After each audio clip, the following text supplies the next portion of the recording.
Chapter 15, Drug Addiction and the Brain's Reward Circuits, the chemicals that harm with pleasure.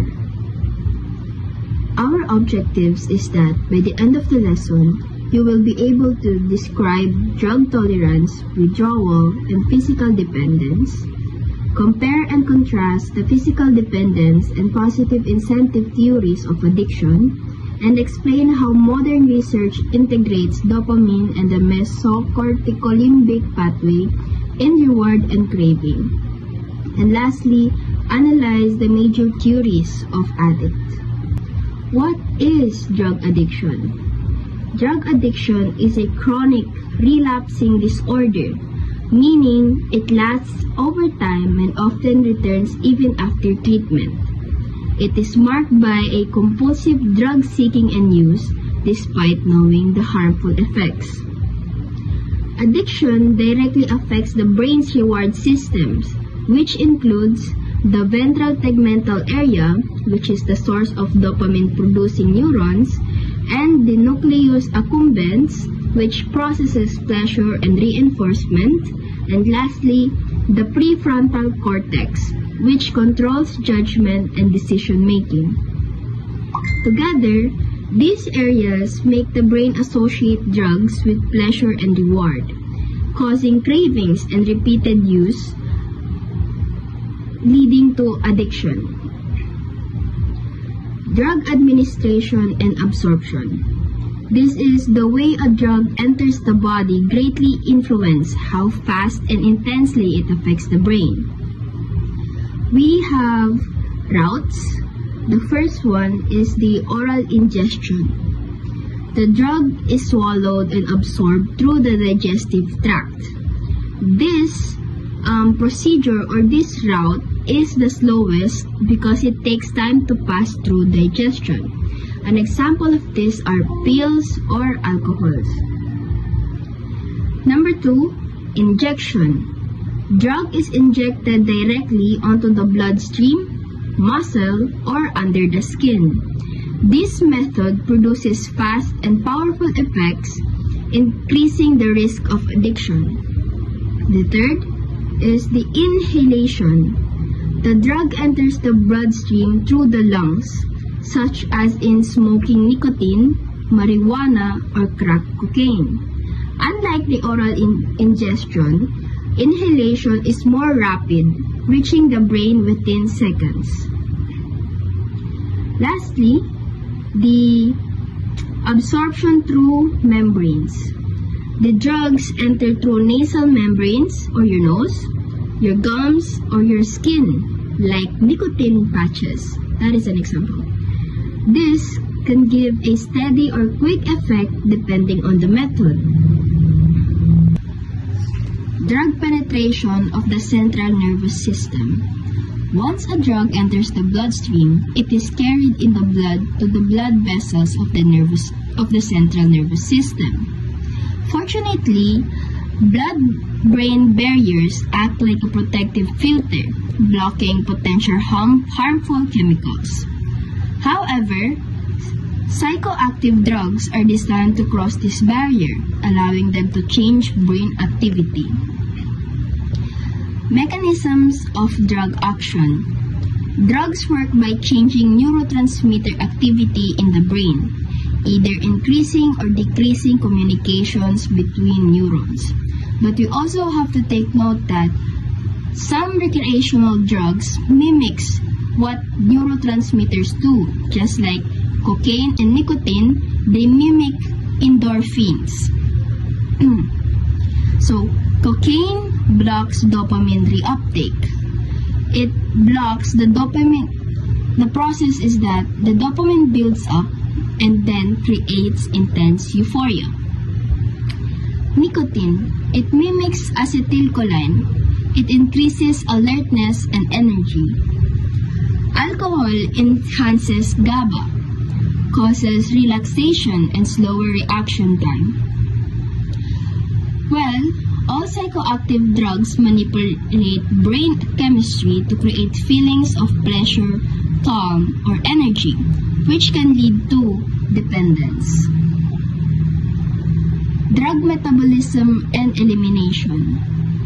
The liver breaks down drugs into inactive compounds. This process is called drug metabolism. The body then eliminates them through urine, sweat, feces, breath, or breast milk. Or, kung sa madaling salita, pag yung liver is na-breakdown na yung drugs, is nilalabas natin siya through urine, sweat, feces, breath, or sa breast milk pag yung person na buntis yung person na gumamit ay nag-breastfeed. The speed of metabolism affects how long the drug's effects last and how soon withdrawal begins. Drug tolerance and synthesization. Drug tolerance. Over time, the same dose produces a weaker effect. The person needs to increase the dose to feel same high. Kasi, kung repeated use na masyado ang drugs na yon, mapapansin mo na talaga na ang tolerance mo ay masyadong mataas na. Which is, kung yung normal dosage na dating gumagana pa sa'yo, pero after repeated use is hindi na siya ganun kalakas ang effect, yun yung nagkukos kung bakit mas mataas na dosage ang ginagamit ng iba. Drug sensitization, the opposite of tolerance, where repeated use increases the drug's effects. Dito naman, is opposite siya ng drug tolerance because pag repeatedly used na, gina-increase niya ang effect ng drugs. Compared sa drug tolerance na pag repeated use, magiging weak na yung effect ng drugs na ginagamit mo. But we also have cross-tolerance. Tolerance to one drug can extend to another with similar effects. Ang example nito ay tolerance to alcohol may also reduce sensitivity to sleeping pills. Drug withdrawal effects and physical dependence. Addiction is more than physical dependence. It also involves psychological and behavioral factors. But let us also remember that not all habitual users are addicts, and many people relapse even after withdrawal symptoms have ended. This shows that craving, habit, and brain reward circuits play a major role. There are also individuals who suffer withdrawal reactions when they stop taking a drug, and those individuals are called physically dependent. In addition, the desire of the pleasure or relief the drug provides becomes stronger than the awareness of its harm. Role of learning in drug tolerance. Many people think drug tolerance is only biological, like the body getting used to a substance. But in reality, learning processes also play a big role in how tolerance develops. When we say drug tolerance, it means that over time, a person needs more of the drug to feel the same effect they used to experience with smaller doses. For example, if someone drinks alcohol regularly, their body learns to adapt. So eventually, 1 or 2 shots no longer make them drunk like before. Now, there are 2 main types of learned tolerance. First is the conditioned drug tolerance and the contingent drug tolerance. First, let's talk about the conditioned drug tolerance. Conditioned drug tolerance happens through classical conditioning. Take note of the classical conditioning. Similar to how Pavlov's dog learned to salivate when hearing a bell. In this case, the environment or situation becomes associated with drug use. For instance, let's say a person always takes heroin or drinks alcohol in their bedroom. Over time, the body starts to prepare itself whenever that person enters the same room. Their brain expects the drug and automatically activates certain psychological responses to reduce the drug's effect. This means tolerance develops in that specific environment. But if that same person takes the same amount of the drug in a new place, their body doesn't expect it, and it can lead to overdose because the usual tolerance is not triggered.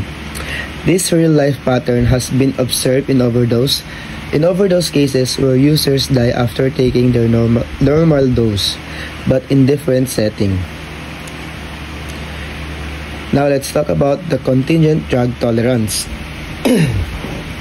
Contingent drug tolerance, on the other hand, is based on operant conditioning. Operant conditioning. Learning through experience and consequences. Here, tolerance develops only when the drug's effects are actually felt and experienced. For example, imagine a person who drinks alcohol every weekend and feels relaxed after each drink. Their body learns that alcohol leads to relaxation, so over time it adjusts, acquiring more alcohol to get the same calm feeling. But if someone takes the same alcohol dose while distracted or unaware on its effects, tolerance may not develop as much, but their brain didn't link the sensation to the experience. This shows that tolerance isn't just about the substance, but also about the psychological experience, what the person learns and expects from taking it. There are two major types of stimuli involved: exteroceptive and interoceptive. First, exteroceptive stimuli. These are outside cues, things you can see, hear, or smell. For example, the sight of a syringe, the smell of alcohol, or even a certain music playlist that someone usually listens to while drinking can trigger the body to prepare for the drug. These external cues can lead to cravings or tolerance because the brain associates them with the drug experience. Second, the interoceptive stimuli. These are internal body sensations, like a racing heartbeat, warmth, or tension. The body learns to recognize this internal signal as part of the drug experience. For example, a person may start craving a cigarette the moment they feel stressed because their body associates that internal state with nicotine use. So in short, learning shapes how tolerance and addiction develop. Our brains are powerful, they connect experiences, environments, and emotion with drug use. That's why it's so hard to break the habit, because even when the substance is gone, the learned cues remain and can trigger cravings. For instance, a recovering smoker might crave cigarettes just by smelling coffee because they used to smoke every time they drank coffee. Or a former drinker might feel the urge to drink again when they visit their old hangout bar. These are examples of learned associations, proof that addiction isn't only physical but also deeply psychological.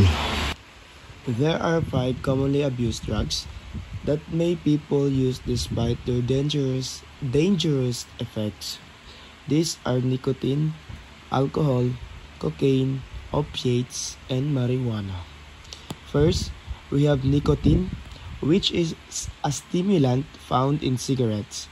It increases alertness and helps people can feel more awake, but it's highly addictive. Long-term use can lead to cancer, heart disease, and lung problems.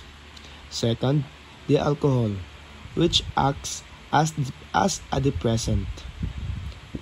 It makes a person feel relaxed and less anxious, but too much drinking can cause liver damage, coordination problems, and even dependence or alcoholism over time.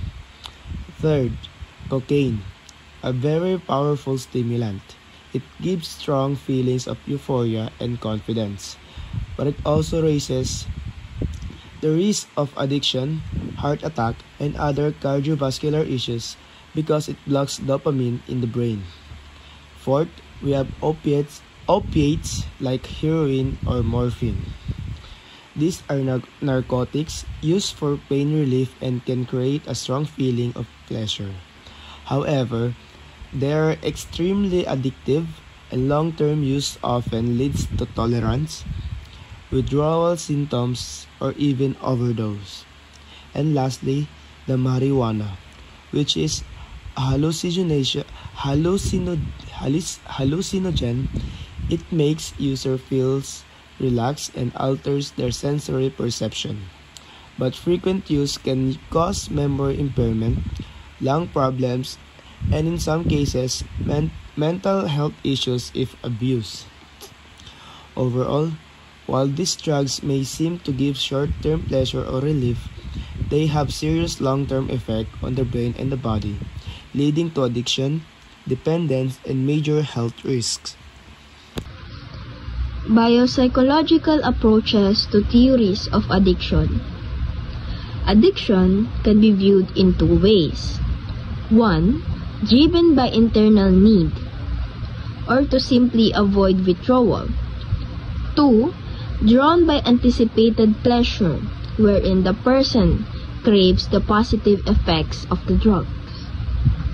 These perspectives parallel other biopsychological motivations like eating and sleeping. And we have three theories. And these theories explain why people get addicted, not just physically, but psychologically and neurologically. The first one, physical dependence theory. Addiction results from physical dependence. Addicts continue to use to avoid withdrawal symptoms. This creates a vicious cycle of taking drugs to escape discomfort. Many addicts start using again after withdrawal symptoms are gone, meaning addiction isn't only about the body, it is also about the brain and the desire. But the problem is, detoxification alone fails. Many addicts relapse even after withdrawal ends. And some addictive drugs, like cocaine, amphetamines, don't cause strong withdrawals, but yet they still produce addiction. Now, the second theory, the positive incentive theory. Addiction continues because of the positive incentive value of the drug, or the expected pleasure or rewards it brings. Addicts take drugs not to escape withdrawal, but because they crave the enjoyable effects. The want or the pleasure becomes the main motivator. The third theory is the incentive sensitivity.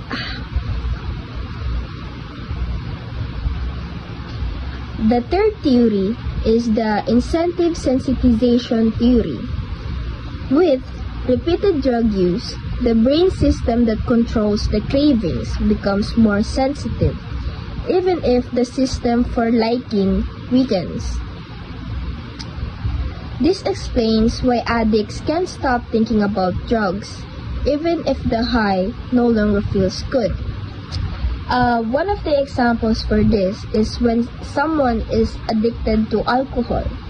They may not be enjoying drinking anymore, but their brain has learned to associate with it with the rewards. So the urge to drink more alcohol is getting stronger or being continued. Relapse and its causes, based on the study of Shaham and Hope in 2005. When we say relapse, it simply means returning to drug use after a period of abstinence or after someone has stopped using for a while. This is actually one of the biggest challenges in addiction treatment because even after recovery, the urge to use again can still come back. According to Shaham and Hope, there are three main causes of relapse: stress, drug priming, and environmental cues. First, stress. Emotional or environmental stress can strongly increase drug craving. For example, when a recovering addict experiences problems at work, fights with family, or other emotional pain, they might feel the urge to use drugs again to escape or relieve the stress. It's like their brain remembers the drug as a quick relief even if they already know the consequences. Second, drug priming. This happens when a person who already stopped using drugs takes even a small amount again. Just one use and it triggers a full relapse. Parang sinasabi nila na isang beses lang but that one time can reactivate the brain's addiction pathways, leading to complete return to drug use. And lastly, environmental cues. These are the people, places, or objects associated with past drug use. For example, seeing an old friend who used to do drugs with you, visiting a place where you used to use drugs, or even hearing a certain song connected to that time. All of this can reactivate cravings. Sham and Hope explained that these cues can cause what we call conditioned compensatory responses, meaning the body and the brain start reacting as if the drug is coming, even when it's not. That's why cravings can feel so real, even if the person hasn't touched the drug. Intracranial self-stimulation and the pleasure centers of the brain. Intracranial self-stimulation, or ICSS, this is when animals and humans in early studies press a lever to stimulate certain brain areas because it produces pleasure or reward. So this proved that the brain has pleasure centers that control reward or motivation. So ito na yung phenomenon na ang animal or ang human is mag-press ng lever para mag-deliver ng electrical stimulation sa certain brain areas. Tapos itong brain areas na ito, sila ang responsible for mag-produce ng pleasurable sensation na tinatawag nating pleasure center.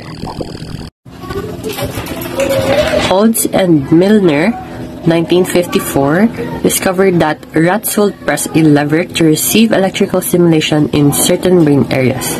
This showed that some brain sites produce pleasurable sensation similar to natural rewards like food or sex.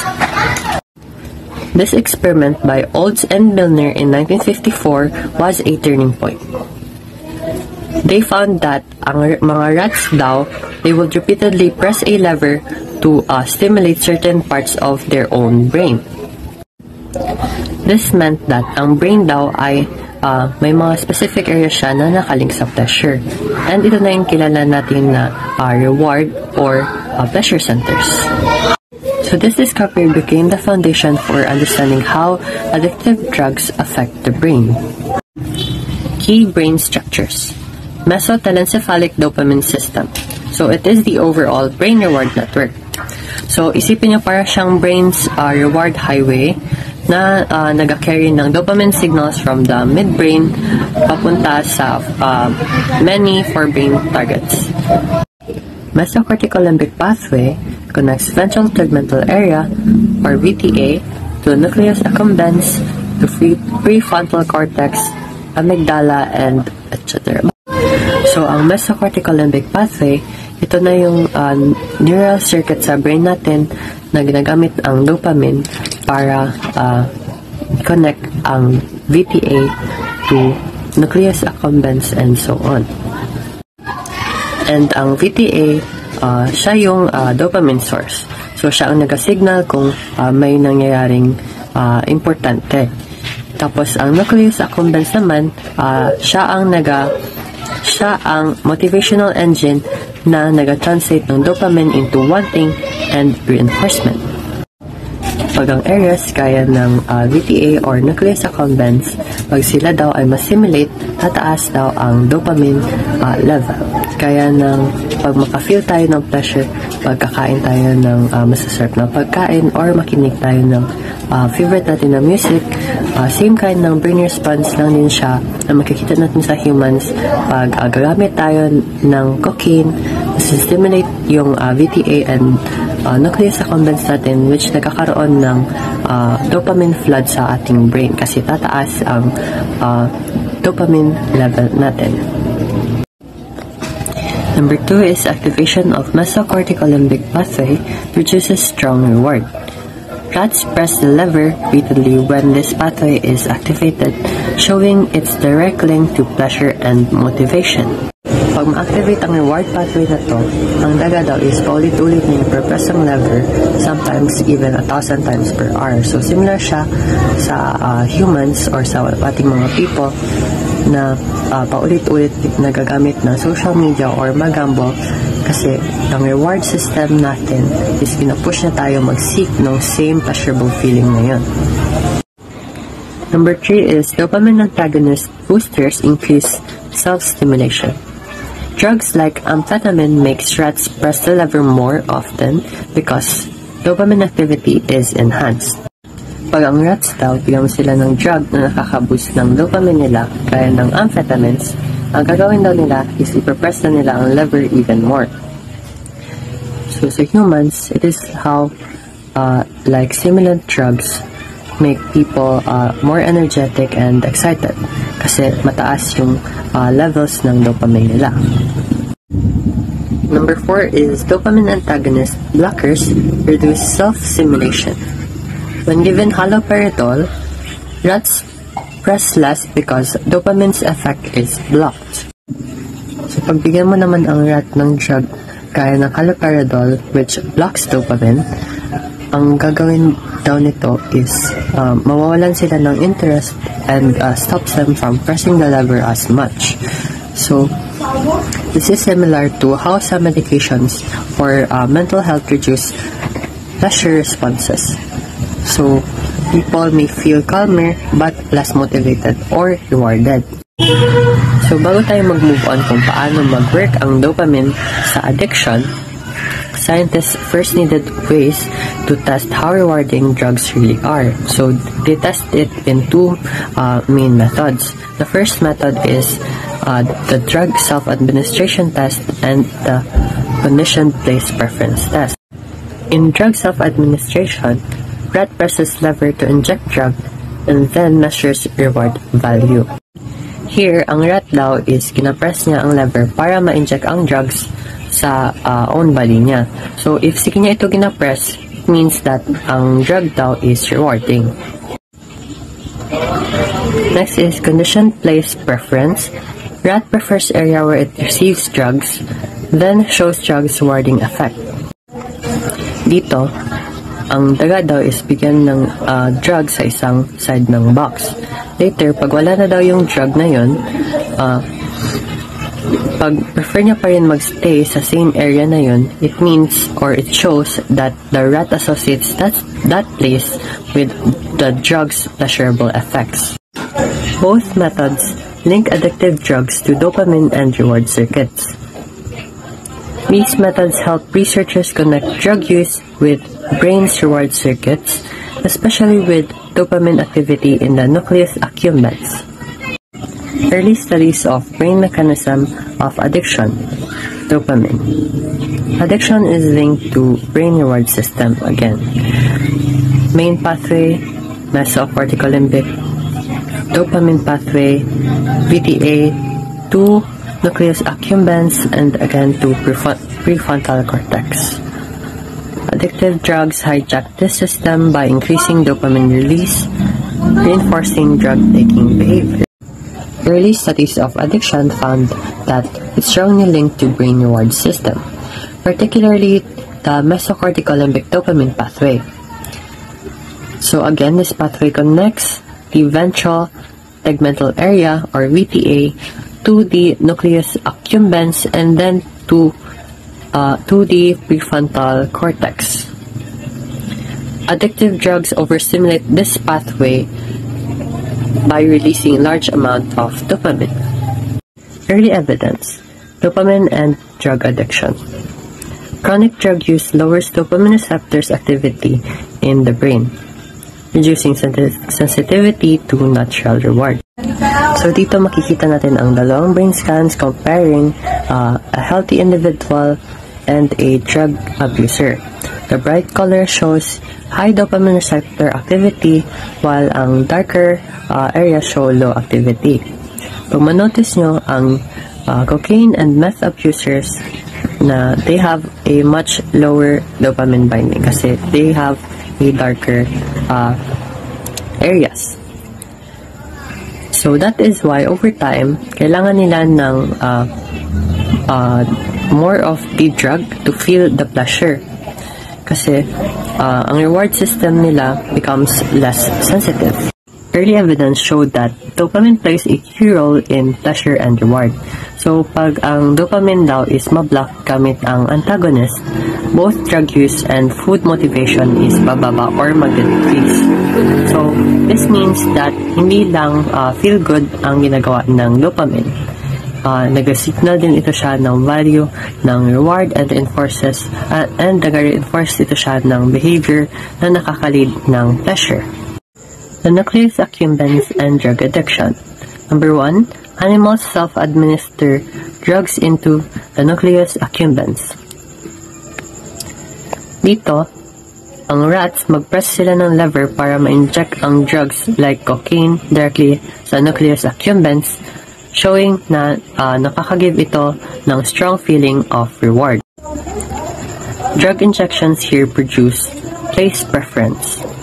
So, dahil sa example ko kanina, yung pagbigyan yung rat ng drug sa brain area niya sa isang side of the box, yung rat na yun mas ma-prefer niya magstay sa same spot na yun.